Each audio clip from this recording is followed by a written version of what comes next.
Hi, this is Alison, Little Miss Grosser, back with another video for you. One of my subscribers and friends on YouTube, David Mansell, did his top 15 films of all time. And inspired by that, I've decided to do a similar video, but with a little bit more. I'm doing my top 15 films of all time. My top 15 most hated films and top 15 films, videos that I will never watch again for whatever reason. Um, Start off on a positive with my top 15 films of all time. No particular order, really. Just as I sort of like read them off my notes. And to start off with, we have what I would say was my favourite film of all time, if pushed to come up with one, and that is 1989's Ghostbusters 2. Um, I went to the cinema to see this when it came out just before Christmas when I was 9 years old. It's just one of those films that I've watched umpteen times and absolutely never get bored of it. The villain in it is really sort of creepy and weird, Vigo the Carpathian, and it's set around about Christmas New Year time, so you're getting all the sort of Christmas spirit as well, despite Vigo being very unpleasant. There's a really creepy scene where there's what looks like a ghost nanny flying through the sky, but it's not a ghost. But that's all I'm going to say for anyone who either hasn't seen it in ages or hasn't seen it at all. So that is 1989's Ghostbusters 2. Secondly, there is Friday the 13th, Part 8, and I'm sure I'm going to get some stick for this because not a lot of people like it that much. But it's one of the ones I've seen the most. It's not scary at all, really, but it is a lot of fun, I think. And I don't know how many times I've seen it now, but yeah, it brings me a lot of happiness. So that's Friday the 13th, Part 8 from, I think, 1989. Next, going back to the first film I talked about, it's its predecessor, which is 1984's Ghostbusters. I first saw this when I was about 7, around about Christmas time. I've been wanting to see it for years, but probably good if I didn't because I think it probably would have scared the life out of me when I was little. The villain in this is Goza, the Gozerian, and she has two pet terror dogs, which are strangely creepy but awesome at the same time. It introduces us to the Stay Puft Marshmallow Man, and of course a little green ghost who was later called Slimer in the real Ghostbusters cartoon. So that's Ghostbusters from 1984. Next is 1991's Terminator 2, Judgment Day, which I haven't seen in quite a while, if I'm honest, but it was one of those films that I watched absolutely loads growing up, and I've never ever got bored of it. This time, Arnold Schwarzenegger plays a good Terminator as opposed to the pretty scary villain he played in the first one. The main antagonist is the T-1000, played brilliantly by Robert Patrick. So that's Terminator 2 Judgment Day. Next up is Evil Dead 2, which is my favourite of the original trilogy. It's basically the first one with few less characters and more emphasis on the comedy rather than the scares. Bruce Campbell returns as Ashley J. Williams, better known as Ash. I think the film came out in 1987, I think. So the ending is absolutely brilliant, and for reasons which I won't disclose in case you haven't seen it, it makes you want to watch Army of Darkness straight after. So that's Evil Dead 2. Next is a film from another film series I like, the James Bond films. I'm particularly fond of the 60s, 70s, and 80s ones. And the one I've picked for this particular slot is Diamonds Are Forever. Blofeld is the baddie again, but I mainly love this one for his henchmen, Mr. Wint and Mr. Kidd, and also one of the most underrated, in my opinion, Bond cars that there's ever been, which is the Ford Mustang Mach 1. The bomb surprise moment towards the end still makes me chuckle. And that's Diamonds Are Forever from 1971. After that, we are going back to Friday the 13th, I'm afraid. And it is Friday the 13th, part 6, Jason Lives, which I think is 1986 or 7. Can't remember which, sorry. This is the point where the series starts getting silly. It also sees the return of Tommy Jarvis, and he makes the mistake of digging up Jason's grave to see that he is actually dead after the incidents in part 5, A New Beginning.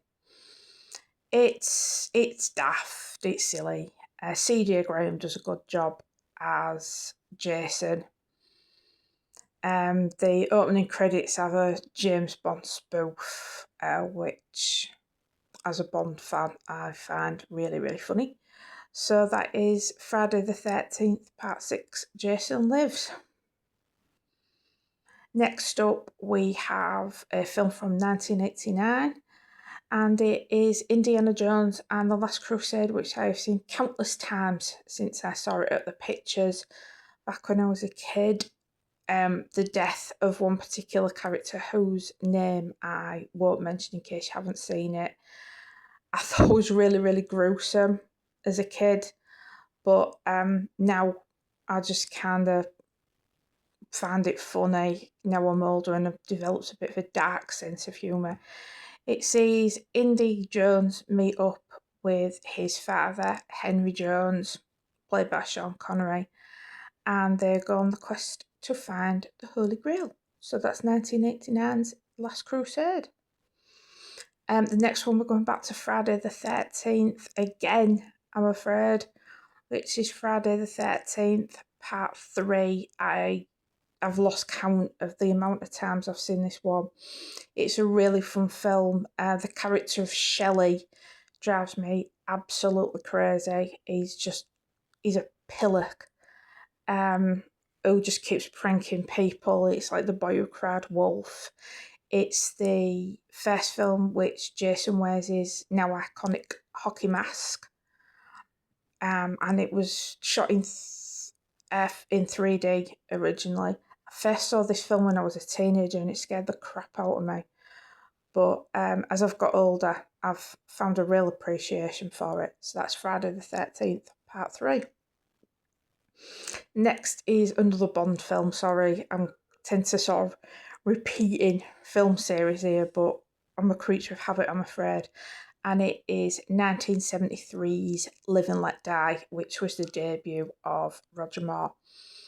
One of the characters who I will not name because I don't want to spoil it for anybody in the small bracket of people who haven't seen it, who I used to be absolutely terrified of, and he appears right at the end of the film, which when I was a kid, it jump scared me. But now I found the character really funny and not as sinister as I used to. It surrounds what appears to be a voodoo cult in the fictional island, I think it's fictional, San Monique. which is overseen by Kananga, played by Yaphet Kotto. I've seen this one plenty of times. It was always on the TV when I was growing up. So yeah, that's Live and Let Die from 1973. Next up, we have a Hammer film, and it is Taste the Blood of Dracula. This one I've probably seen about as many times as the original and one of the other sequels, Scars of Dracula, but Taste the Blood of Dracula is my favourite one of those.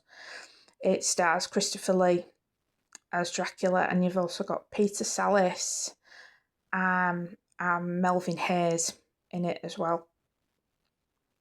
And that's all I'm going to say, because if I say any more, if you haven't seen it, it'll really, really spoil it. Oh, there's Ralph Bates in it as well. So that's Taste Blood of Dracula. The next one, God, I'm going back to Friday the 13th again, sorry. It's Friday the 13th, part 4, the final chapter, which as we all know, isn't the final chapter, but it was originally meant to be. It's the first of 3 films with the character of Tommy Jarvis. And he and his mum and his sister are in a cabin near Camp Crystal Lake, and some teenagers come to party for the weekend and meet more than they bargained for. I've got to say, watch for the scene with Crispin Glover dancing. It's worth watching just for that, trust me. But that's all I'll say. That's Friday the 13th, part 4, the final chapter. Now, next up, it's technically 2 films, but I'm going to count it as one because it's one whole story. They're not 2 separate stories. And that is Kill Bill Volume 1 and 2, directed by Quentin Tarantino, which I think came out in 2002 and 2004, respectively. It's all been released recently as one thing called Kill Bill, The Whole Bloody Affair, which I'm hoping to get a copy of at some point, but I digress. The story follows a character called The Bride, who is nearly killed at a wedding. And she goes on to seek revenge on those who wronged her. That's the quick gist of it. Again, I'm not going to go into detail because you will find that there's someone up there who hasn't seen it, so it's only fair. So that is Kill Bill Volume 1 and 2. Next up is Tarantino and Rodriguez double bill, and it's Grindhouse, which basically compromises first of Planet Terror, and then you get trailers for Machete, which got made into a film, Thanksgiving, which also got made into a film called Dawn, directed by Edgar Wright, and a film called Werewolf Women of the SS, directed by Rob Zombie. And then after all those magnificent trailers, you get Death Proof, which is the Quentin Tarantino segment. I won't talk too much about it because I don't like spoiling things for people, even though the films are quite old now. But yeah, that's Grindhouse. And then lastly, a film that I have seen countless times, particularly when I had it on VHS, is 1998's Blade, which is based on a Marvel comic, I believe. And it's about a Blade who is part vampire, part human. And he's on a quest to defeat vampires after his mother gets bitten by one when she's pregnant with him. It's kind of gory, but it's not over the top. And the opening scene to the first film is absolutely amazing, and I still love it to this day. So that is my 15 films that I really, really love. Next up is the top 15 films that I hate. Really, really don't like. The first one is a film called Boogie Nights, which I can barely remember a thing about. I tried to just blank it from my mind. I hated it that much. It's got Mark Wahlberg and Heather Graham in it, and it's about a porn star called Dirk Diggler who has a 13. And obviously stars in a lot of adult orientated films. There's a scene with some firecrackers which drove me loopy, and I actually had to leave the theatre because it was driving me so mad. But anyway, that's Boogie Nights. The next one is a film called Beware My Brethren. It is a British horror film with Patrick McGee in it, who did quite a few Amicus films. Not sure if Beware My Brethren's Amicus. I don't think it's Hammer.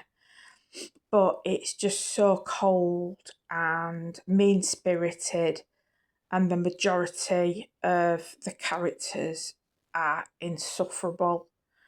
It's got nothing redeeming about. I mean, the acting's good, but plot wise and character wise, there's just nothing redeemable. And I hope I never see it again. Let's put it like that. Next up, along the same lines, is a film called Frightmare. When I say along the same lines, it's a completely different type of film with a completely different plot. But again, the acting is the only thing I can give it credit for. The story's disgusting, the characters are disgusting, bar about two, and it's just a really mean, gruesome, horrible film that I hope I never have the misfortune to encounter again. Next off is one that I watched on the Horror Channel when it was still the Horror Channel before it became a Legend or whatever it is now. It's a film called A Mexican Werewolf in Texas, which is every bit as bad as it sounds, and it's not bad in a good way like I thought it was going to be. It's just terrible. The acting's terrible. The plot is terrible. The way it's shot is terrible. I just can't find anything to like about it whatsoever. So that's that one.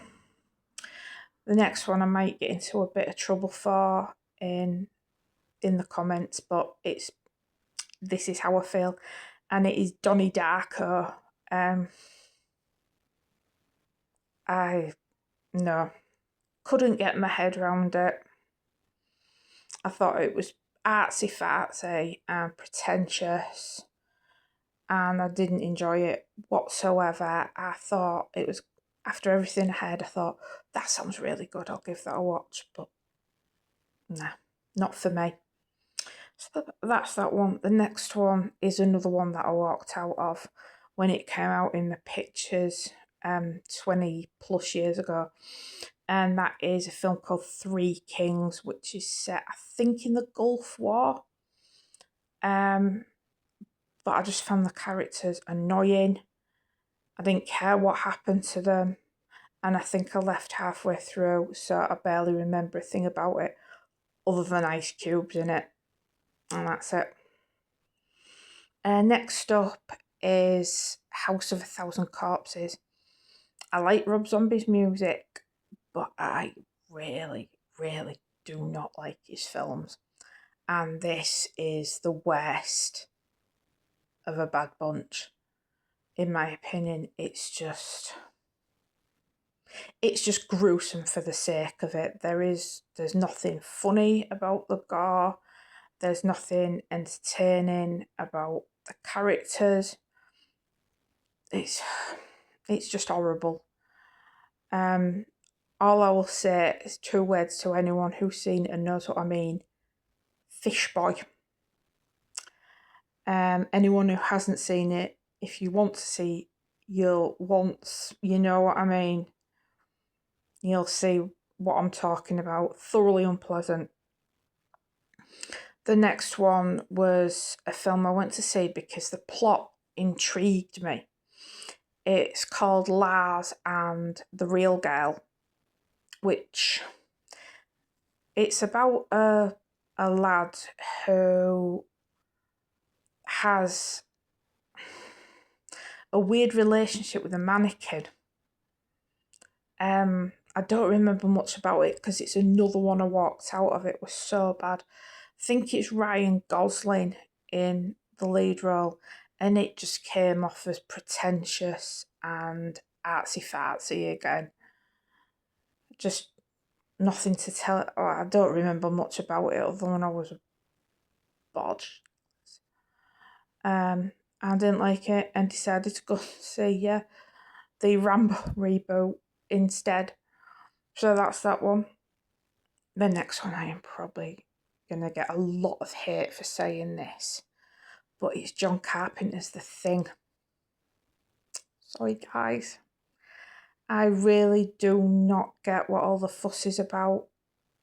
I think it's boring. It plods on and on and on. I attempted to watch it 3 times.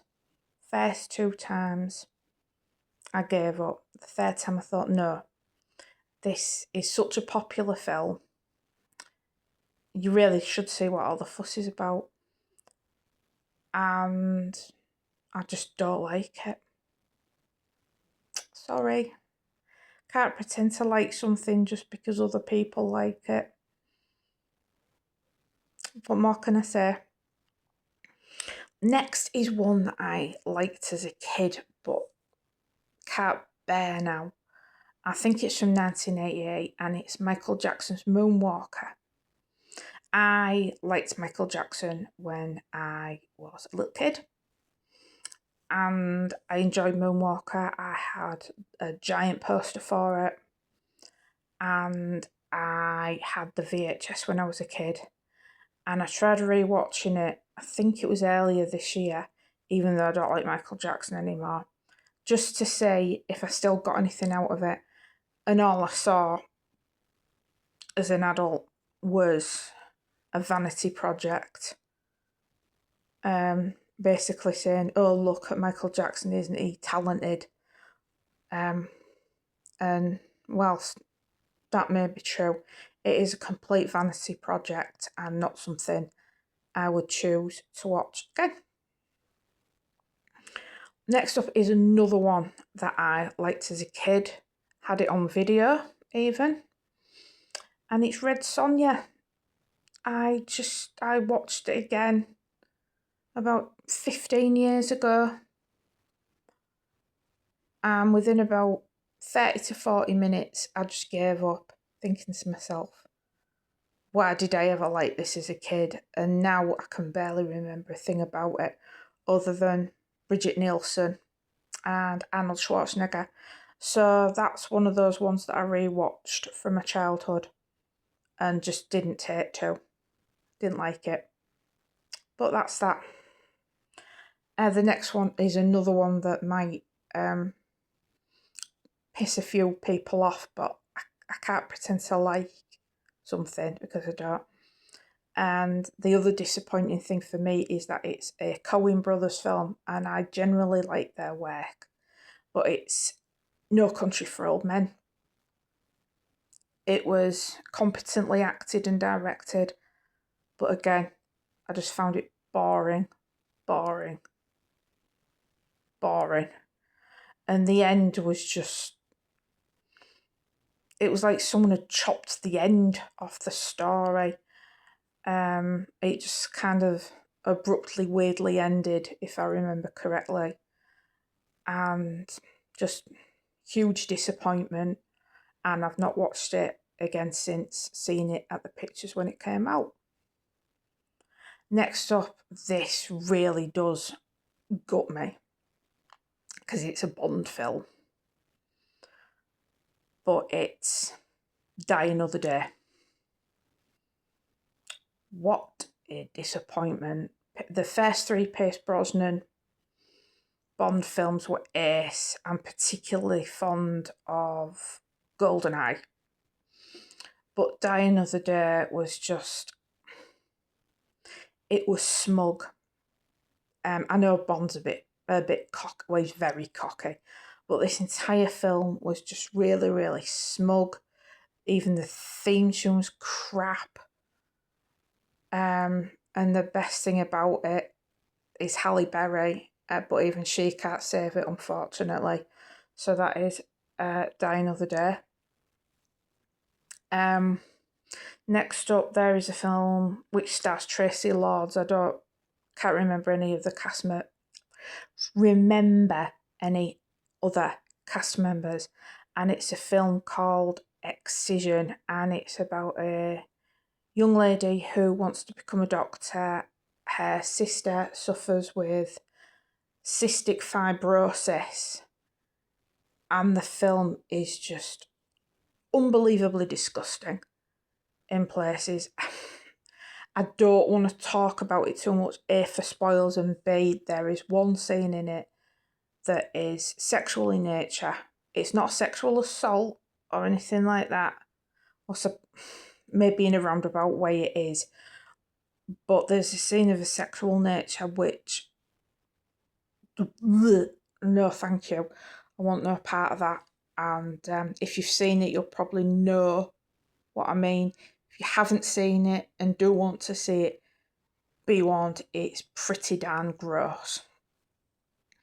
And the last one on this list is Zombie 2, aka Zombie Flesh Eaters, which is just, again, it's just gruesome, next to no plot, and the ending is very, very bleak. However, it did get some sequels, so I'm assuming the end of it is not the apocalypse that it appears to be, but it's not good. That's all I'll say. And not a film that warrants rewatching, in my opinion. And then my last list of 15 films are 15 films that aren't necessarily bad or scary or whatever. I would just choose never to watch them again for varying reasons. The first one, and if anyone knows anything about me, this will not surprise you all. Excuse me, I'm just going to get a sip of drink.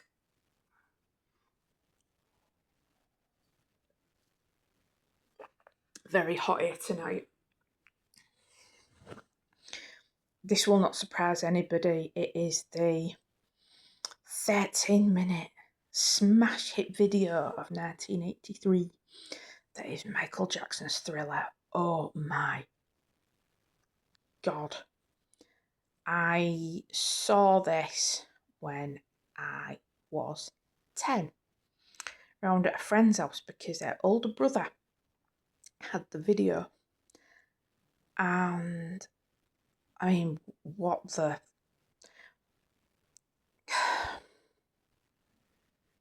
I don't know what to say. There's just... the very, very, very last frame of it just gives me the heebie-jeebies. And the end of the music video before the credits roll themselves, it's just like, did she dream what happened? Did she not? It's the song itself, I will say, is a good song. The choreography in it is superb, and even the acting, even though it's like an extended music video or short film, is pretty decent. It's just very creepy and very nightmarish, and I still get bad dreams about it now, even though I'm 45. But yeah, that's Michael Jackson's Thriller. Next up is a film that I'm sure Nigel, I'll leave a link to Nigel's channel in the description, was on the Video Nasties list. Like I say, I think anyway. And it's Extra, which is a sci-fi horror from the early 80s. It's just, it has that nightmare quality about it again, which, unless you've seen it, I cannot possibly describe to you. There's some proper icky, stomach churning stuff in it. It's not a bad film per se. It's just not up my street. So that's Extra. Next, I'm probably gonna get some shtick for this, but it is George Romero's Day of the Dead. Again, not a badly made film at all, but there are 3 or 4 scenes in it that I would not force upon my worst enemy. It's super gruesome, and there's no comedic tone to it at all. At least with Dawn, you did get a couple of really funny moments, but no, this one's just bleak. And yeah, not my thing. Next off is something that I saw when I was 8. It was Halloween of 1988, and I will never forget it. It is the very first Nightmare on Elm Street film. It's a very, very clever idea, which was very competently put together by Wes Craven in 1984. Robert Englund is very good as Freddy. Heather Langenkamp is Ace as Nancy. But I've tried watching it again as an adult, thinking it can't still be that scary. But it is. Well, it is to me. It's so scary and so creepy. And the fact that it can get you while you're asleep, everybody has to sleep. So, yeah, that freaked me out. I had nightmares for about 2 weeks afterwards. My parents didn't know why until I told them when I was a little bit older, and they weren't best pleased. But anyway, what can you do? When you're 8 years old, you think you know everything. You think you're not scared of anything. So, yeah, that's Nightmare on Elm Street. And along the same lines, I say along the same lines because I saw it the very same night as I watched A Nightmare on Elm Street, and it is Halloween 3, Season of the Witch. This isn't too much of a spoiler, but there's a decapitation scene in that absolutely scared the living crap out of me when I was a kid. It's not as scary watching it as an adult, but I don't really get a lot of enjoyment out of it, so I definitely left that one alone and won't be revisiting it. Next is a film called The Psychopath, which was either Hammer or Amicus. I think there's been a series of murders, and all the trails lead back to this eccentric old woman who lives in a house with a bunch of really weird and creepy dolls. I watched it on YouTube about 2 or 3 years ago, and as we were getting through it, I thought, I'm sure I saw this when I was younger. And I had, and I blocked it out of my mind. That's how badly scared I was of it. But yeah, the ending, just no, absolutely not. It's absolutely horrifying and a really, really scary ending that just makes you think, no, that's creepy. And of course, if you've got a thing about dolls, this film ain't going to help you get over it. Let's put it this way. The next one is an Amicus film called Torture Garden, which stars Jack Palance and Burgess Meredith, and it's one of Amicus's famous anthology films. There is a sideshow at a carnival run by Burgess Meredith, and there is a statue in it that supposedly can tell you your fortune.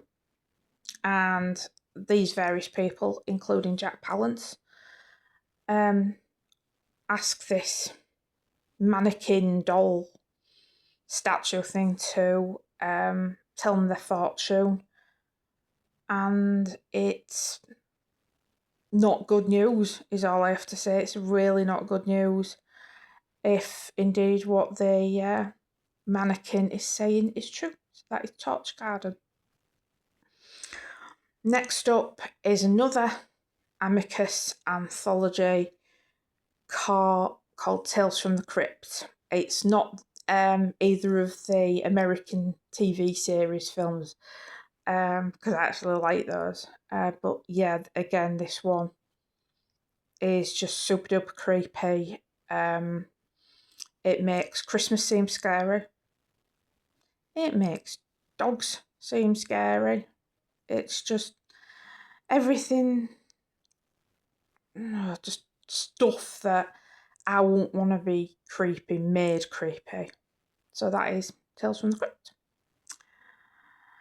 And we go to a bit of an unusual one here. It is the Rocky Horror Picture Show. I used to watch this a lot when I was a kid, and I mean a lot. I absolutely loved it. But as I've got older and realised more and more about it, it's become a real love-hate relationship with the film. Some of the songs are brilliant. In fact, all of the songs are brilliant. And there's some really, really funny scenes in it. But the ending really, really freaks me out now. I can't put my finger on why all of a sudden it's freaked me out. And there is the death of a particular character, which is so cold and unnecessary, that I just can't watch it anymore. I am not a fan anymore, but that's the way it is. Suppose you can't like everything, can you? Next up is another one of the Elm Street films. I've seen all of them because I tried watching them all as an adult. This one is part 3, Dream Warriors, which is actually probably the best of the series, in my opinion. It seems to have the best characters and the best plot, in my opinion. But there's a scene where the teenagers been haunted by Freddy get to use their dream powers, and there's a couple of scenes within those realms that I really don't like. It's creepy and pretty nasty, but it does have a funny death in it. I've got to add that as well. Welcome to Primetime, bitch, is all I've got to say. Those who know, know. Those who haven't seen it, I'll let you go on with it. And next up, I had to it's Halloween 4, which for me is the creepiest of the bunch. Of the Michael Myers bunch, I should say, because I mentioned Halloween 3. It's partly because it's set in a school in some parts, and I had a pretty lousy time at school, so there's that. It's the really weird Michael Myers mask. I mean, the original, which is like a Captain Kirk mask painted white, that was bad enough, but the mask that appears in part 4 is particularly creepy, in my opinion. a lot of people think it like looks naff, and they're probably right, but there's something about it that doesn't sit well with me, and the ending is absolutely devastating. That is all I'm going to say. The ending just, yeah, freaks the hell out of me. So that's that one. Now, the next one is not a film that I choose to pass because it is scary or unpleasant. Well, there's a couple of unpleasant moments in it, but it's far from a horror film.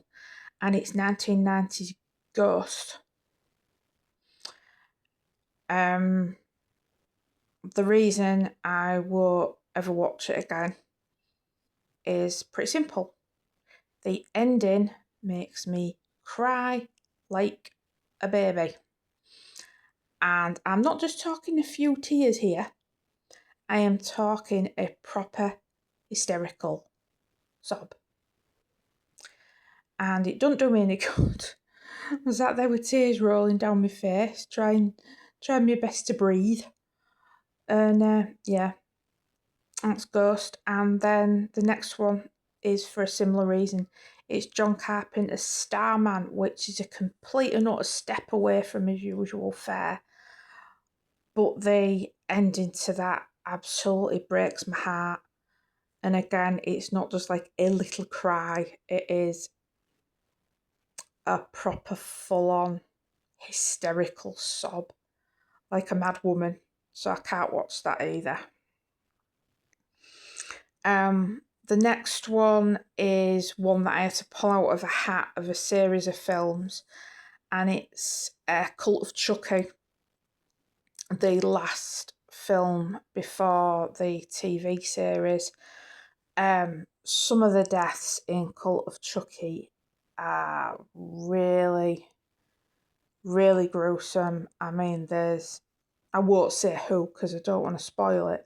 One character gets the tongue ripped out. Yeah, and you see everything,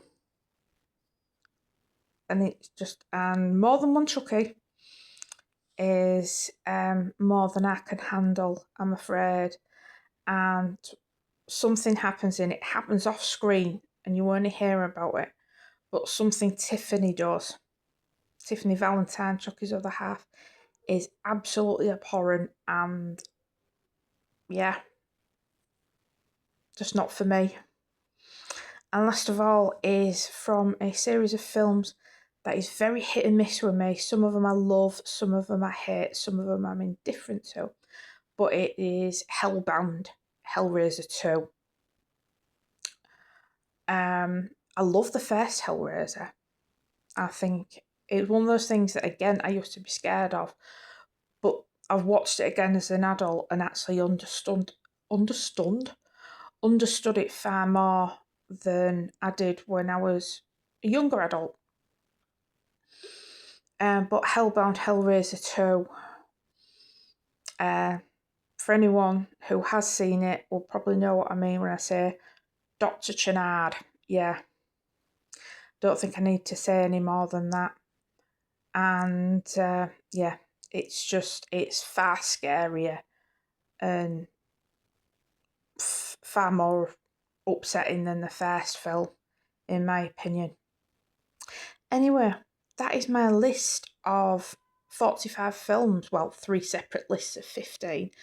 Like I say, I'll tag David and I'll tag Nigel in the comments so you can go over and visit their channel.